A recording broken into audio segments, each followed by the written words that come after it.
이천에서 목회를 하고 있는 이종영 목사라고 합니다.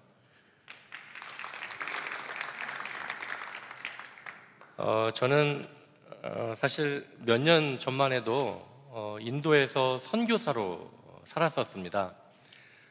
인도 수도인 뉴델리에서 기차를 타고 북쪽으로 8시간에서 9시간 정도 올라가면 네팔에서부터 시작된 히말라야 산맥이 북인도도 이렇게 쫙 이어지는데 저는 그곳에서 사역을 했습니다. 우리에게는 잘 안 알려졌지만 북인도에 해발 7,400m, 6,300m 이런 산들이 굉장히 많이 있습니다.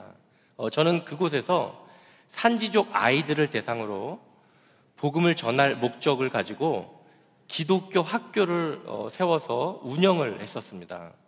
선교사 자녀들까지 합쳐서 한 6명으로 시작해서 한 20여 명 정도가 모이게 되었을 때 작은 학교로서 이제 어느 정도 정착을 해나가고 있구나라는 마음이 들었을 때 느닷없이 인도 내무부로부터 추방 명령을 받고 저는 한국으로 돌아오게 되었습니다.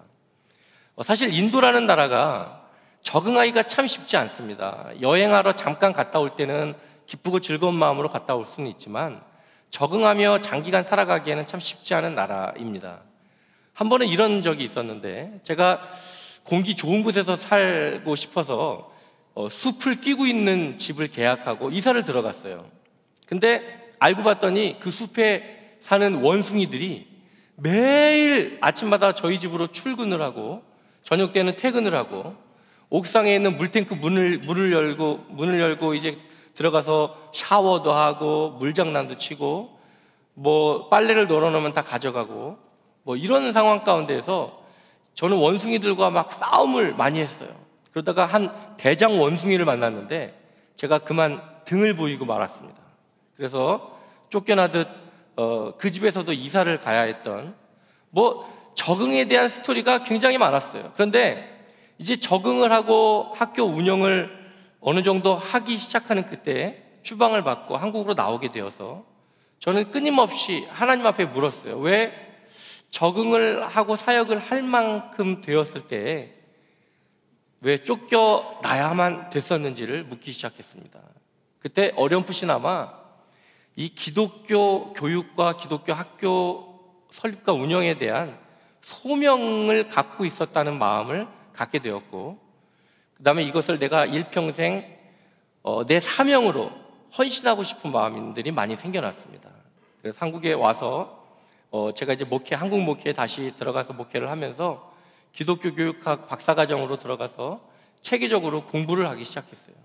그러면서 제 마음 가운데 인도에서 경험했던 것처럼 교회에서 아주 대형 교회는 큰 기독교 학교를 설립할 수 있겠지만 중소교회, 작은 교회에서도 기독교 학교를 설립해서 운영할 수 있겠다라고 하는 어떤 인도에서의 경험을 바탕으로 그런 운동을 한번 벌여보자라고 하는 마음이 생겨나게 되었습니다.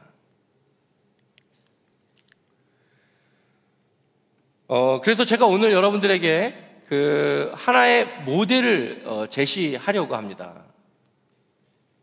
이 모델은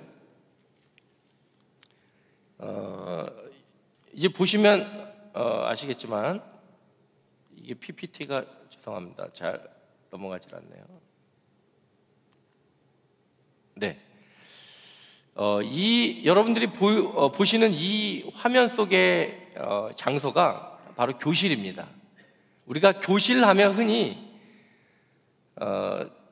강의할 수 있는 단상과 그 강의를 들을 수 있는 책걸상으로 우리가 생각하기가 쉬운데 이 교실 안에 내용들을 살펴보시면 우리가 흔히 우리나라에서는 낯익은 장면이기도 하죠. 도서관 책상들이 질비하게 다 붙어 있고 그 도서관 책상에 한 명씩 들어가서 공부를 하고 있어요. 이것이 무슨 방과 후에 하는 교실 모습이 아니고 그냥 강의 시간에 하는 그런 교실 장면인데 여기에는 어떤 강사가 존재하지 않습니다. 제가 여러분들에게 보여드리려고 하는 이 샘플은 작은 교회가 어떻게 기독교 학교를 설립하고 운영할 수 있을지에 대한 하나의 모델이기도 한 것인데, 보시면 이것을 우리는 오피스라고 부릅니다. 이 오피스라고 불리는 이 작은 책상에서 모든 학생들은 주어진 학과 공부를 스스로 이제 오늘 할 분량도 스스로 정하고, 내가 시간표도 자기가 짭니다. 내가 첫 시간에는 수학을 하고 두 번째 시간은 영어를 하고 싶다. 다 다르게 각자에 맞춰서 스스로가 짠 시간표대로 공부를 하게 됩니다.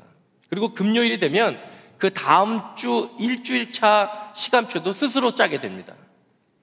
선생님은 짜여진 이 운영 매뉴얼에 맞춰서 학생들이 어떤 어려움을 갖고 있지는 않은지 돌아다니면서 학생들이 도움을 요청할 때마다 그 학생들을 돕게 됩니다. 그래서 이 모델은 또 하나의 대안으로 기독교 학교를 우리가 흔히 생각할 때는 어마어마한 건물들이 있고 운동장도 갖고 있는 그런 학교를 우리가 상상할 수 있겠는데, 그런 학교를 기존에 운영하고 계신 분들의 이야기를 들어보니까 대지를 구입하는데 50억, 건물을 올리는데 25억, 기타 여러 가지 것들을 준비하는데까지 다 합치면 한 100억 정도가 든다는 이야기들을 하고 있어요. 물론 그런 학교도 너무나도 필요하죠. 그리고 그 학교들만 가질 수 있는 역량들이 있어요. 그런데 그런 학교를 우리는 수천 개 지을 수는 없지 않겠습니까?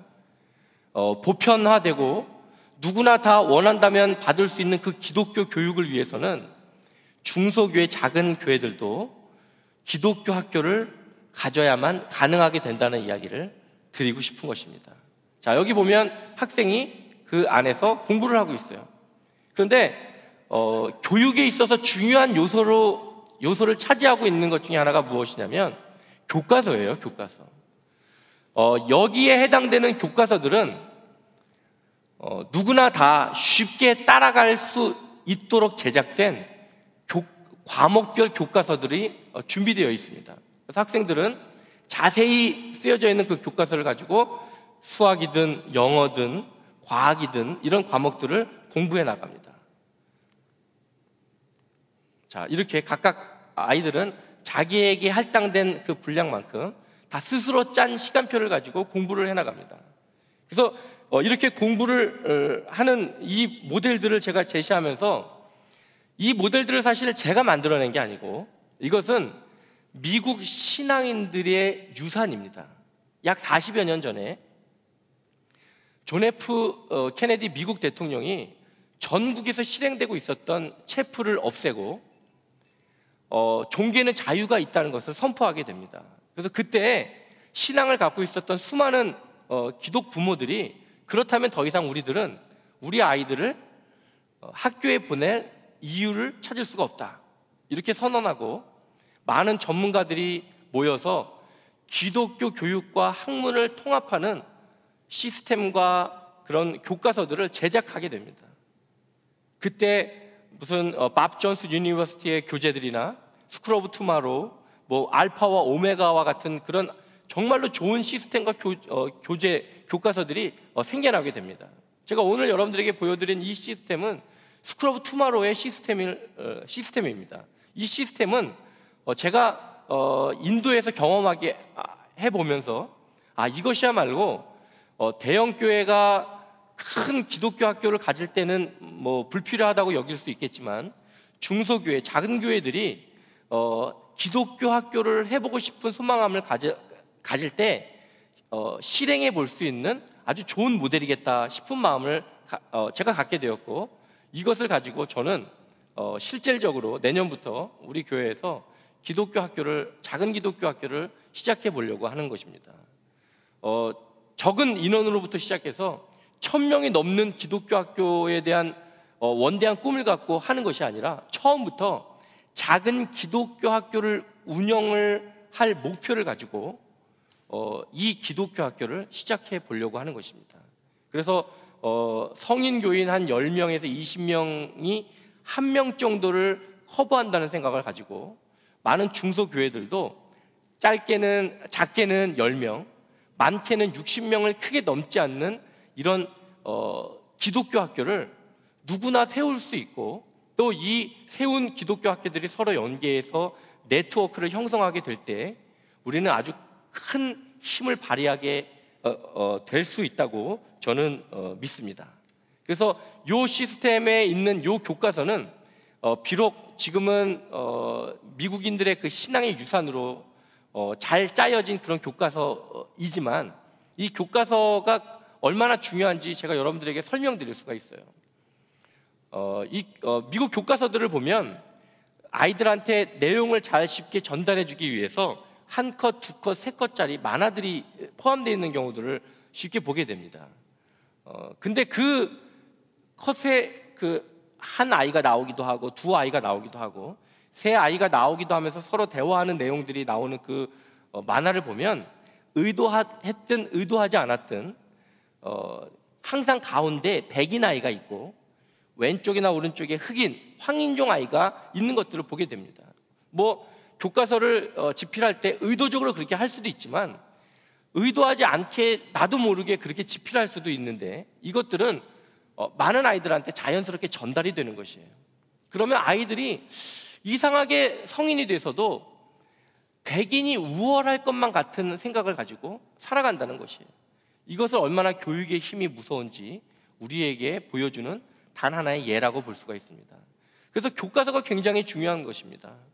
어떤 교과서를 가지고 아이들이 학교에서 공부를 하는가, 이것은 우리가 뭐 활자체를 가지고 아이들을 강의하고 가르치는 것 훨씬 그 이상으로 아이들에게 많은 영향력을 미치고, 아이들이 장차 무슨 일을 하게 될까에 아주 큰 영향을 미칠 수 있겠다는 것입니다. 그래서 저는 마지막으로 여러분들에게 한 교회가 한 기독교 학교를 세워서 그 학교들이 서로 연합하게 될 때 우리나라의 지금 위기에 처해 있다고들 하는 교회의 위기, 또 교회 학교의 위기가 타결될 것이라고 믿는 것입니다. 한 교회가 한 기독교 학교를 갖는 것은 제가 전혀 새로운 이야기를 여러분들에게 드리는 것이 아닙니다. 우리나라 1900년대 초에 우리나라에 지금까지도 어떤 많은 유산을 남겨주었던 대부흥운동 이야기를 여러분들 기억하실 겁니다. 1900년대 초에 대부흥운동이 일어나는 그때에 어떤 일들이 있었냐면요, 교회가 기독교 학교를 설립하는 일들이 많이 일어났습니다. 거의 한 교회가 한 기독교 학교를 갖자는 운동이 마구마구 일어났습니다. 그래서 그때 그 당시에 중고등학교는 선교사들이 중심으로 세워졌고, 초등학교는 자생적으로 생긴 그 교회들을 중심으로 초등학교가 운영이 되었습니다. 그래서 장신대 김성진 교수의 그 아티클을 제가 예를 들어보면, 그 당시 1909년도에 장로교회에서 운영하는 초등학교가 589개, 감리교회에서 운영하는 초등학교가 194개였다고 그렇게 보고가 되고 있습니다. 이것은 제가 그렇기 때문에 새로운 이야기로 한 교회가 하나의 기독교 학교를 갖자고 말씀을 드리는 것이 아니라, 이전에 많은 사례들을 들어서 우리가 알 수 있었던 것처럼 한 교회가 교육에 관심을 갖고 사회의 많은 아이들을 변화시켜 나갈 때 그 힘이 지금까지도 전달이 돼서 우리는 지금 사실 그 열매를 먹고 있다고 봐도 과언이 아니지 않습니까? 그래서 우리는 한 교회가 한 기독교 학교를 가질 수 있고, 제가 여러분들에게 보여드린 이 모델을 통해서 우리는 충분히 한 기독교 학교를 가질 수 있고, 또 그 기독교 학교들이 서로 연합될 때 우리는 큰 효과를, 또 우리나라 교회와 우리나라 사회의 미래를 보여줄 수 있는 청사진을 제시할 수 있을 거라고 믿습니다. 감사합니다.